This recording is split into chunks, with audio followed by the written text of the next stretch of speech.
Salut à tous et bienvenue dans Débrief Pay-Per-View saison 2.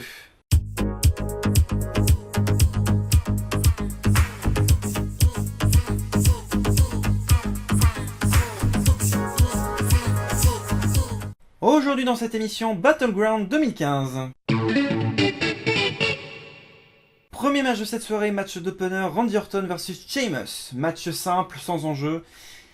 Et simple n'est que le mot. Je dis souvent cette phrase, mais commencer un début de match avec plein de sorties de ring, puis revenir, puis ressortir, puis revenir. Non, c'est chiant. C'est très chiant. J'ai trouvé le match très soporifique et pour un opener, c'est pas bon signe en général qu'un match commence de cette manière-là. Orton, je l'ai trouvé très absent. Beaucoup trop absent malheureusement et moi ça a tendance à me gêner. Je dois dire que Sheamus a fait le boulot quasiment à lui tout seul, il a fait les 3/4 du boulot. Et ce qui m'a un petit peu gonflé, malgré que Orton, il a au moins fait une petite perf sympa, il a fait une petite superplex. Mais c'est tout. Parce que Sheamus qui lui fait une très grosse soumission, on pourrait penser qu'Orton pourrait abandonner, et au final, ben non. Il se relève comme une fleur et porte un RKO. Du coup, victoire d'Orton par tombée.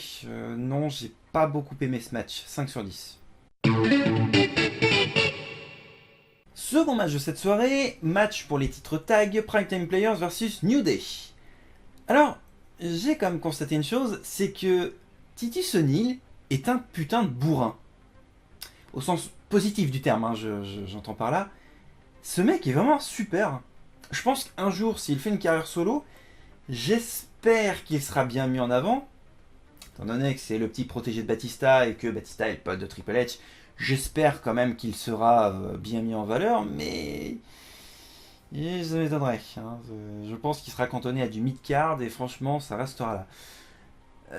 Darren Young, par contre, s'en est pris un petit peu plein la gueule. Il a réussi quand même à reprendre le dessus à certains moments. Par contre, le New Day, plus ça va, plus je me dis qu'ils sont en train de tomber. L'effet de mode, on va dire, je ne sais pas, est malheureusement carrément retombé parce que là, maintenant, les gens ne réagissent pratiquement plus. C'est dommage. C'est une équipe qui, je pense, avait du potentiel. On va forcément voir un petit peu plus à SummerSlam, mais là, clairement, j'aurais aimé qu'ils soient un petit peu plus présents. Et Biggie face à Titus O'Neil, c'est toujours aussi incroyable. Ce qui est toujours si marrant d'ailleurs, c'est de voir à quel point Titus O'Neil prend ses adversaires et les balance comme une merde. Vu comment il a pris Kofi et qu'il le balance carrément à l'autre bout du ring, c'était assez drôle, je dois avouer. Match pas trop long d'ailleurs, assez rapide, s'enchaîne très très bien. Victoire des Primetime Players. Du coup, Titus O'Neil fait un tombé sur Biggie.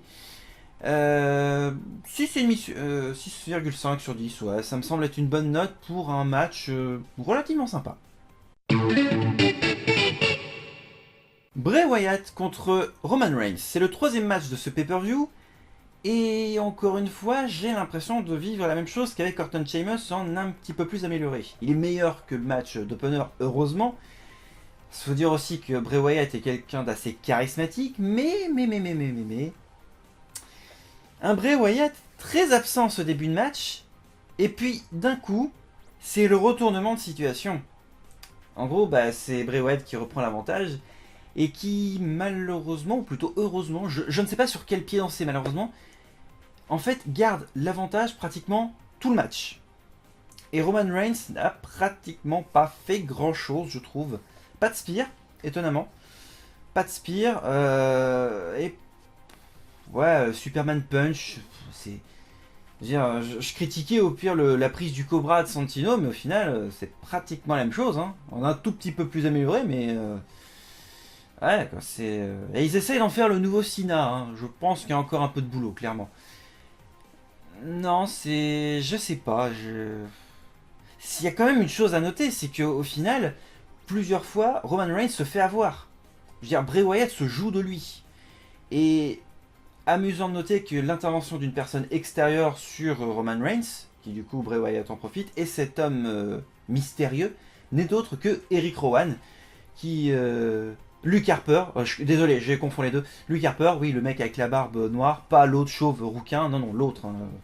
Désolé, je confonds les deux. Et donc Luke Harper qui du coup revient. Et voilà. Étant donné qu'au moment où je fais cette vidéo, Raw n'est toujours pas passé, diffusé, etc., il est impossible de savoir pourquoi. Donc forcément que les gens le sauront lors de Raw. Mais c'est pas le truc auquel je m'attendais.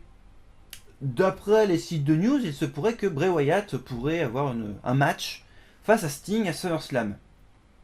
Alors de 1, pourquoi Sting, clairement, je vois pas trop l'intérêt. Et de 2, pourquoi Bray Wyatt? Je pense qu'il y en a d'autres, clairement, des adversaires valables. Alors, j'ai comme noté une chose sur ce match. Donc, j'ai oublié de préciser, victoire de Bray Wyatt et ma note 5 sur 10.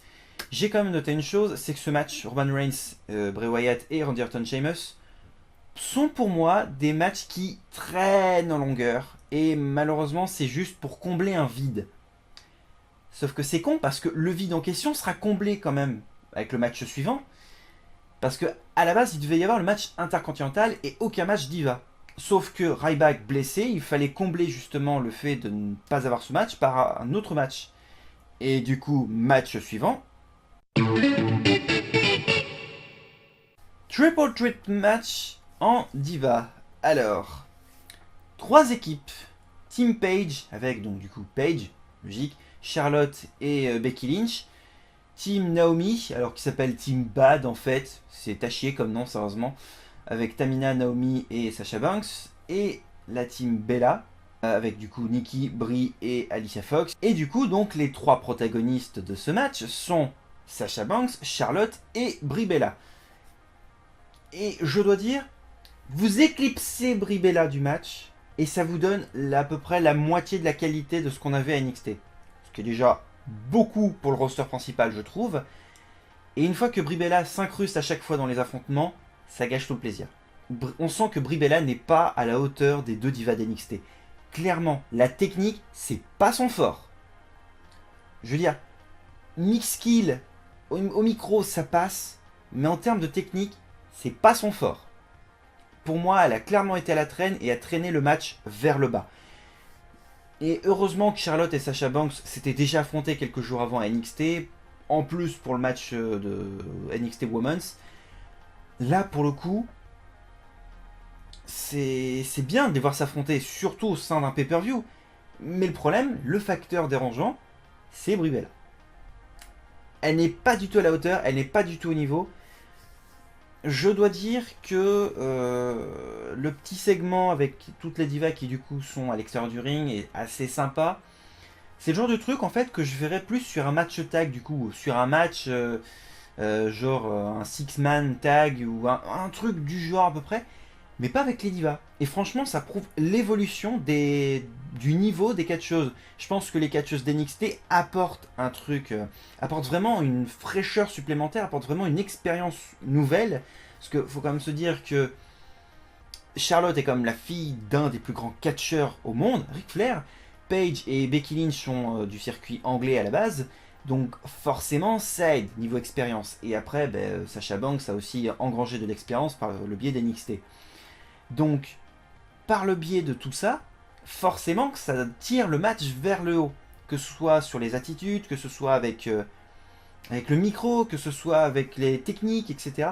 Le match est pas mauvais, franchement. Ce qui est assez étonnant venant de ma part, c'est que, pour ma part, je trouve que c'est l'un des meilleurs matchs de ce pay-per-view, étrangement. Victoire de Charlotte qui nous fait une magnifique soumission sur Brie Bella. Et du coup, 7 sur 10 en termes de notes.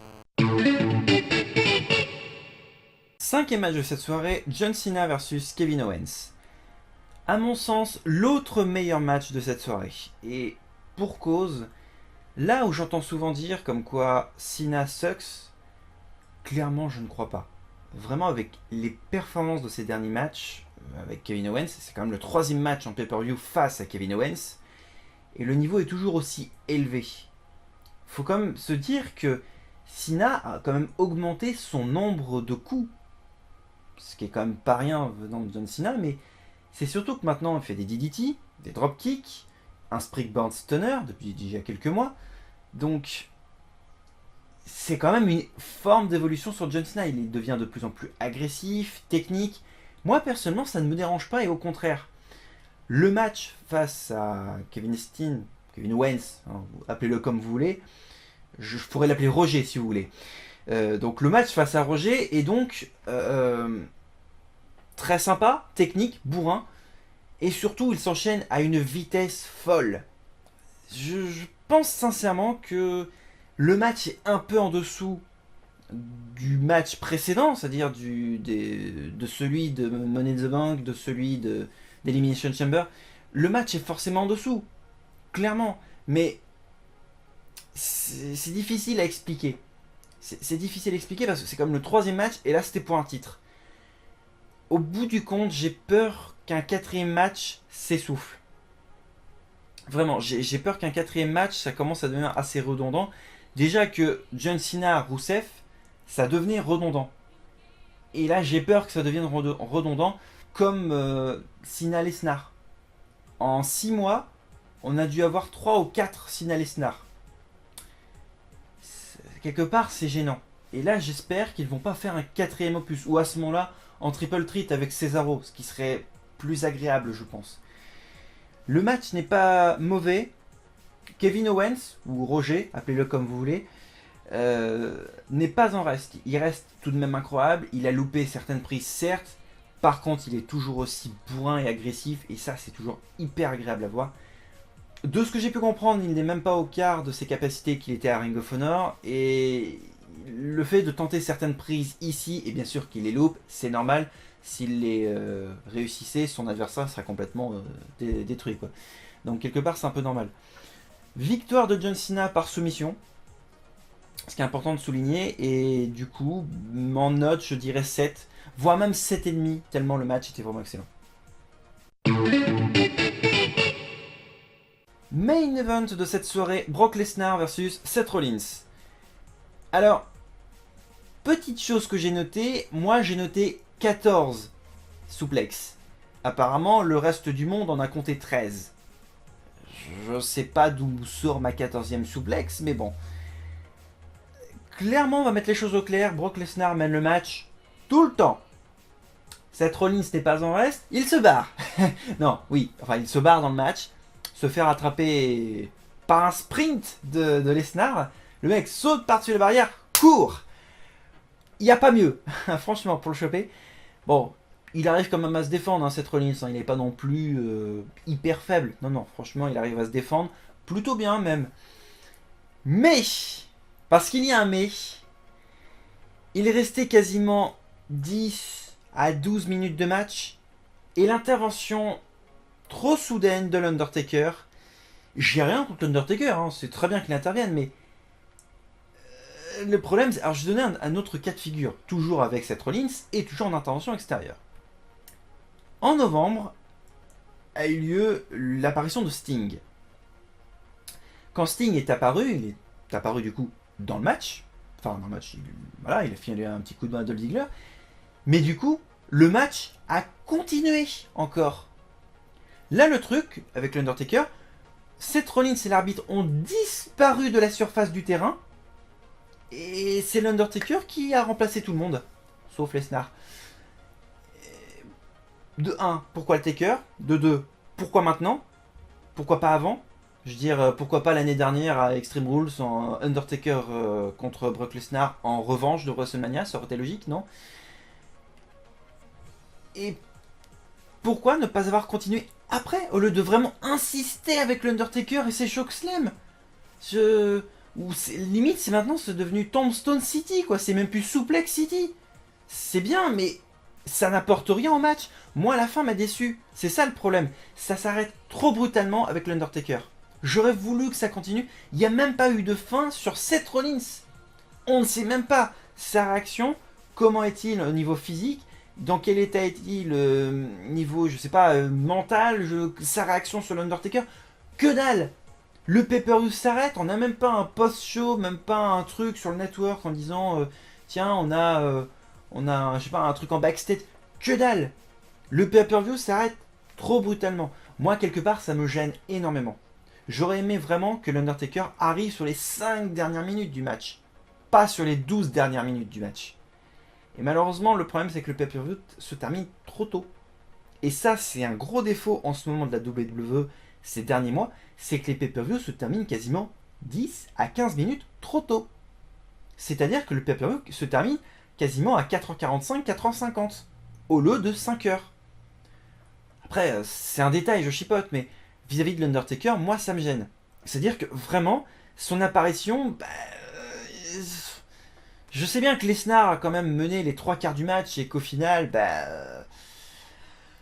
au final, certes, il n'y avait plus aucun intérêt à ce que le match continue, mais sérieusement, je veux dire, Seth Rollins, il avait la possibilité d'intervenir, je ne sais pas, imaginez qu'il mette KO par accident l'arbitre. Il prend une chaise, il s'occupe de Lesnar, il passe à tabac, ou même, je sais pas, qu'il prenne carrément en otage Paul Heyman et que du coup Lesnar se retrouve à essayer d'attaquer au mieux. Enfin, il y avait certainement des possibilités avant que le Taker arrive. Pour moi, la fin est trop brutale, malheureusement. Du coup, no contest. Et la note, sans faire sentir, j'en suis à 5,5 sur 10. C'est peu.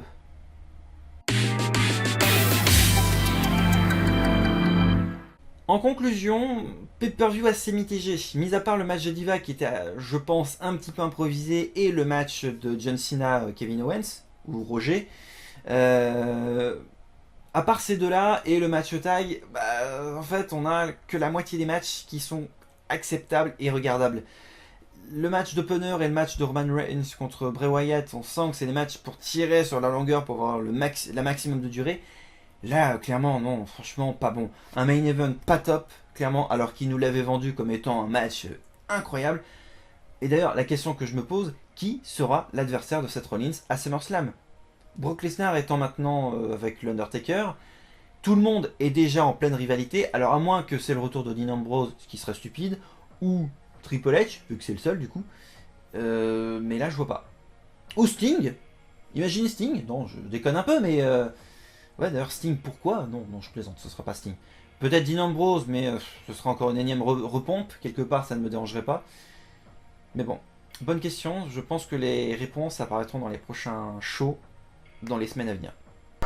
C'est le retour des questions-réponses du public, c'est parti. Brandon qui me demande si je préfère la VO ou la VF. Les deux. Encore Brandon qui me demande WWE ou TNA. Je crois que la réponse est claire, je ne parle absolument pas de TNA, donc WWE du coup. Encore Brandon, il me fait que ça poser des questions lui, qui me demande du coup catcheur et catcheuse préférée. Aucun et aucune. Si, vacant. Non, je déconne, j'en ai aucun, sérieusement. Sylvain qui me demande si, avec le push donné à la division féminine grâce aux catcheuses d'NXT, est-ce que l'avenir des divas sera-t-il meilleur? Honnêtement, je pense que oui. On a la preuve avec Paige, avec du coup Charlotte et Becky Lynch. Bien sûr qu'il sera meilleur, même plus technique. Je pense qu'à un moment donné, il faut laisser la place. Donc les Bella, je pense qu'elles ont fait leur temps, honnêtement. Elles sont là actuellement parce qu'il n'y a plus de divas compétitives. Je veux dire, les Beth Phoenix, les Gail Kim, les F Torres, les Kelly, elles sont toutes parties. Il reste plus que les Bella. Et en plus, comme leurs copains sont dans le main event et qui sont quand même bien placés, forcément un peu de piston, je pense. Donc voilà, je pense que oui, ça va apporter un peu de vent frais dans la division Diva et ça va vraiment apporter quelque chose de bon. La preuve, rien qu'au match justement de ce dernier pay-per-view, le match de Diva était parmi, à mon sens, je trouve, l'un des meilleurs matchs de la soirée. C'est la fin de ce débrief pay-per-view, on se retrouve dès le mois prochain pour SummerSlam. N'hésitez pas à vous abonner si ce n'est pas déjà fait afin de ne rien louper sur la chaîne. N'hésitez pas à liker cette vidéo et à la faire partager, c'est assez important. Quant à nous, on se retrouve dès le mois prochain pour SummerSlam. D'ici là, portez-vous bien. Salut!